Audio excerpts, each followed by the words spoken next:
It was a daring operation. Federal agents deep undercover.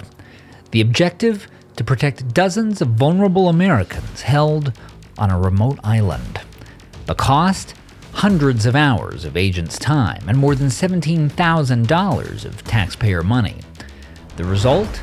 Overwhelming evidence that the cats living at the Ernest Hemingway Home and Museum in Key West were doing just fine. Why exactly was the federal government surveilling a bunch of cats at a tourist attraction?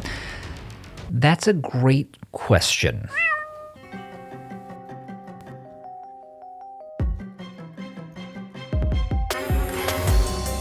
Here's some bad news.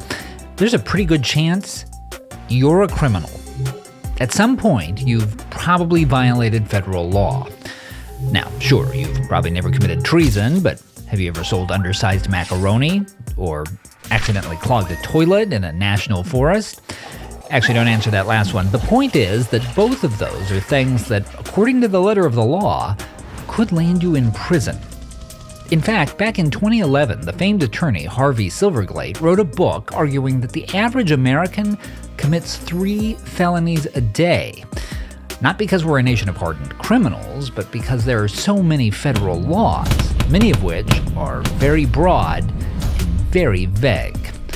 How many of these laws are there exactly? Well, here's the thing. No one knows.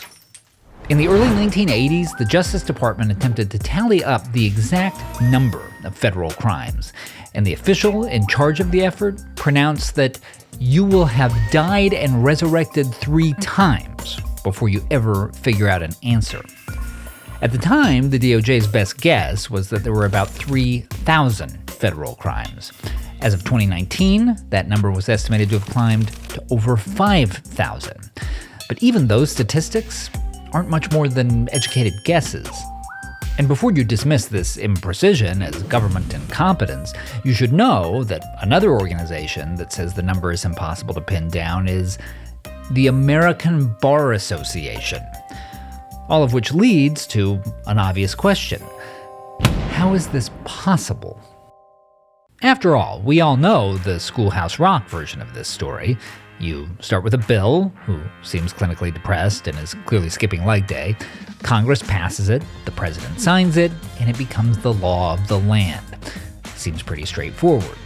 But here's the thing, the system doesn't actually work that way. At least, not exactly. Yes, a lot of these crimes do come out of laws passed by Congress. In every 2-year session, Congress typically puts 4 to 6 million words of new laws on the books, which, let's be honest, is way more than anyone can hope to keep track of. But here's where things get even more complicated. A lot of the legislation passed by Congress doesn't actually specify what the crimes are. Instead of doing the work themselves, Congress delegates a lot of the responsibility for filling in the specifics to the departments and agencies in the executive branch, who then engage in what political scientists call rulemaking and what everyone else calls proof your high school civics teacher was lying to you. The result? Over time, the number of these regulations has exploded. In 1950, these rules ran to about 10,000 pages in length. By 1980, they had topped 100,000 pages. And by 2023, there were nearly 200,000 pages of federal regulations. Which sounds like a lot, but remember a minute ago when we said things were about to get complicated? Yeah, so it's about to get way more complicated. In addition to the laws and regulations, there's also another category called regulatory guidance. In theory, guidance is just supposed to be the government's attempt to clarify what the existing rules mean. In practice, it's often the opposite of that. Between 2008 and 2018, it's estimated that federal agencies issued over 13,000 guidance documents. And this is a big part of the reason that no one knows how many crimes there are, because there's actually no one place you can go to find those guidance documents. Because the stuff that counts as guidance is contained in a bunch of federal databases, and manuals, and memos, and blog posts, and even speeches. In fact, when Congress investigated the matter in 2018, nearly half of government agencies couldn't provide a comprehensive list of their own guidance after having been given 3 months to produce it.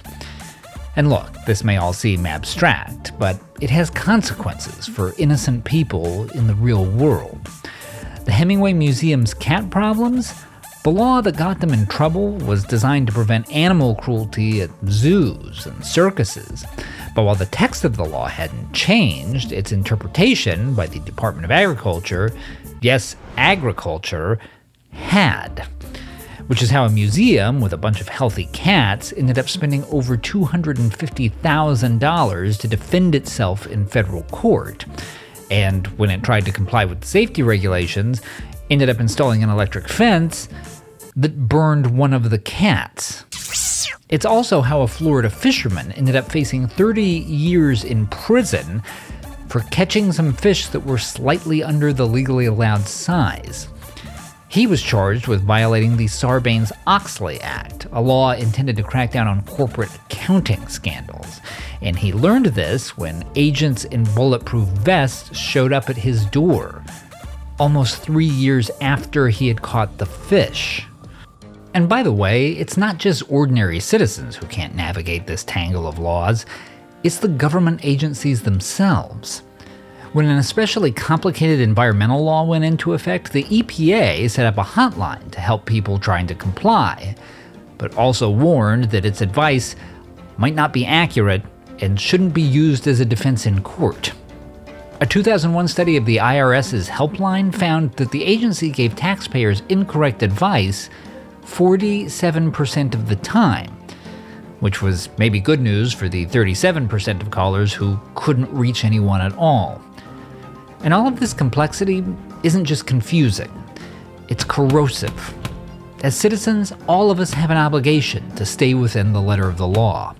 But when government officials make too many of those laws, make them too vague to understand, and in some cases, make them impossible to even find, that social contract breaks down. Which is why we'd probably all be better off with fewer, clearer laws.